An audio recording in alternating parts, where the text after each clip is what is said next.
Welcome to Mecum Auctions here at Indianapolis. 31 years, the granddaddy of all Mecum Auctions is going to be happening right here. 6 days, 2,000 cars, and the theme this year is collections. 33 separate and distinct collections from 49 different states. This particular group is called the Best of Show Collection, and it is showcasing high-end restored convertibles from the mid-1950s to the early 1960s.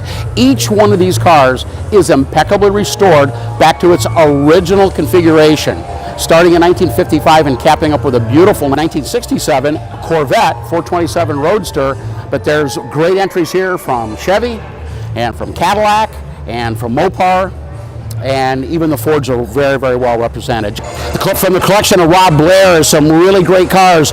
We're used to seeing Boss 429 Mustangs and LS6 Chevelles, but we got a real treat here with a pair of mid-2000s Ford GTs. Neither one of these cars have ever even been dealer prepped. 2 miles on each of these cars, about $150,000 brand new.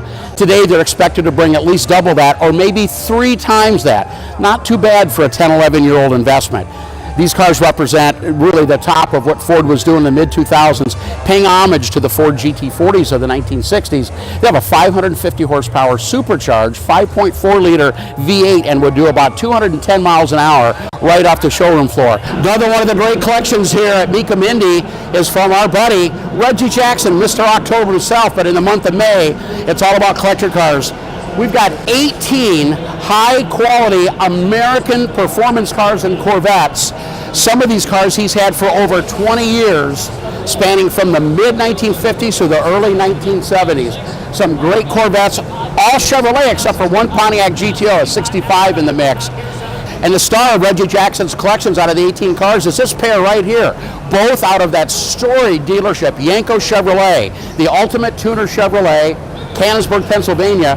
First one here, the white one, is a 69 Chevelle Copo, 450 horsepower, 427 big block, not normally available on a Chevelle in 1969, but of course Don Yanko was a magician. He was able to get that done from Chevrolet. We take a year back, going to the Chevrolet pony car, the Camaro, this one from 68, also a Yanko modified car, also with a 427 big block.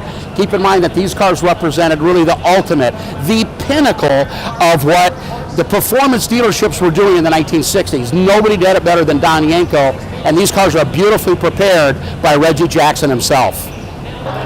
Of 33 big collections here at Mecum Indy 2018, this particular group perhaps is the most unique.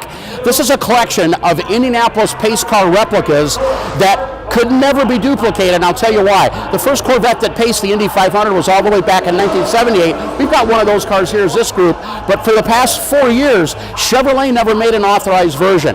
This owner of this collection was able to get special permission, both from Chevrolet and from Indianapolis Motor Speedway, to replicate those graphics.